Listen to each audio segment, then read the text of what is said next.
Hey guys, Josh Crutcher, Tax CPA here. I wanted to take a minute and go through the 2018 organizer. I know some of you guys are used to this and have already uploaded it for me. If you have, thank you very much. But if you haven't, I just wanted to take a minute and go through it for my new clients.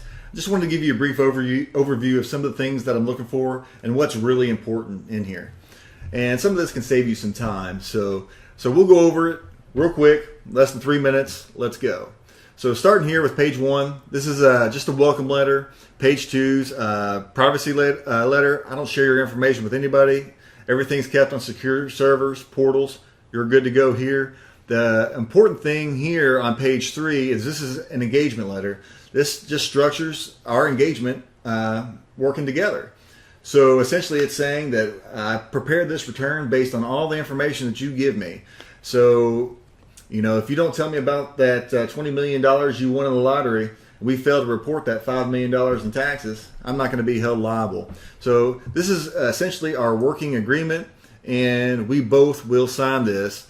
And you'll sign this typically, preferably, before we get started. But if not, you know, at least provide it to me before I'll file your returns.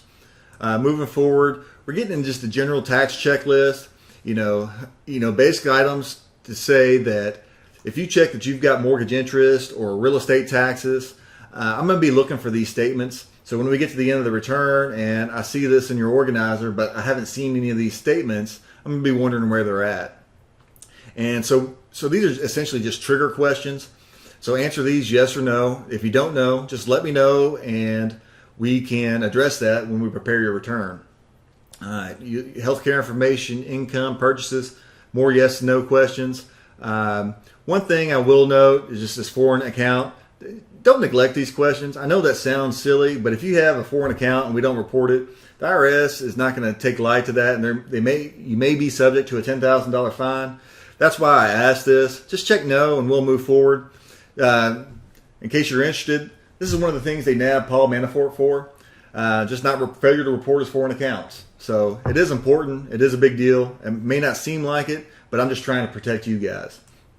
So moving forward, you got your personal information, your dependents, birth date, all this important information I'll need. If you're self-employed, your quarterly estimates, when you made those estimates, if you want your direct deposit in your bank account, name of bank, account number, bank routing number, etc.